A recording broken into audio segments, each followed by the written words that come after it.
Mains देने का समय आ गया था, मेरा मास्टर्स ख़त्म हो गया था जून 2023 में, तो मैं घर चला गया था। मैंने सोचा कि आगे की मेंस की परीक्षा की तैयारी मैं घर से करूँगा, लेकिन वही घर का आसपास का माहौल मैंने आपको बताया ही, तो मैंने वहाँ पे घर से लगभग 10-12 किलोमीटर दूर एक अच्छी लाइब्रेरी ज्वाइन करी थी। मैं रोज़ सुबह जाता था, लगभग 9-10 बजे लंच वंच सब मम्मी पैक करके देती थी और रात में लगभग 9-10 बजे लौटता था।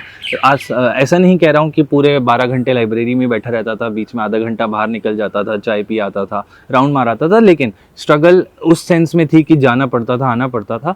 बट क्योंकि वो सिर्फ 3 महीने के लिए था, तो मैंने सोचा करा जा सकता है। तो उस मेंस की परीक्षा की तैयारी मैंने कानपुर से ही करी, खुद से करी। जो भी रिसोर्सेज थे, एक हमारे टेलीग्राम ग्रुप पे बना हुआ था, तब सत्यम जैन सर ने एक ग्रुप बनाया था, स्पेशल फोकस ग्रुप, और उस साल वो भी अटेम्प्ट दे रहे थे, तो वो साथ साथ पढ़ाते भी थे, तो हम उसके माध्यम से उनके साथ जुड़े हुए थे और बड़ी अच्छी गाइडेंस मिल जाती थी। तो वो यही सब माध्यम थे। ऑनलाइन रिसोर्सेज का जो सही यूज़ होता है ना, वो इसी तरह से किया जाता है। मिनिमल यूज़ करना है लेकिन एफिशिएंट यूज़ करना है। तो उसको करते करते मैंने मेंस दिया।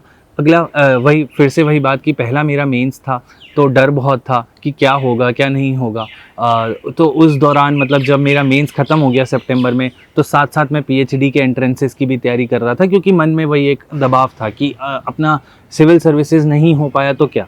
तो वो सारी चीज़ों को मैं बैकअप में रखते हुए पीएचडी के एंट्रेंसेस दे रहा था। मैंने 2 महीने के लिए एक नौकरी भी करी, कानपुर में एक कोचिंग है, वहाँ पे मैं करंट अफेयर्स की क्लासेस लेता था। तो ये सारी चीज़ें करी क्योंकि एक तो फैमिली को मेरी ज़रूरत थी, मेरी मम्मी की जॉब नहीं थी उस टाइम, और दूसरी चीज़ ये कि मुझे भी इस बात की सदैव चिंता रहती थी, क्योंकि ये एग्ज़ाम ही इतना अनप्रेडिक्टेबल है। हम कहते हैं यहाँ पे यू से यूनियन नहीं, अनप्रेडिक्टेबल होना चाहिए, अक्सर हम इस बात को ध्यान में करते हैं, लेकिन मैं इसीलिए मैं साथ साथ कर रहा था। मैंने 2-4 यूनिवर्सिटीज़ का एंट्रेंस भी दिया जिसमें जेएनयू भी था।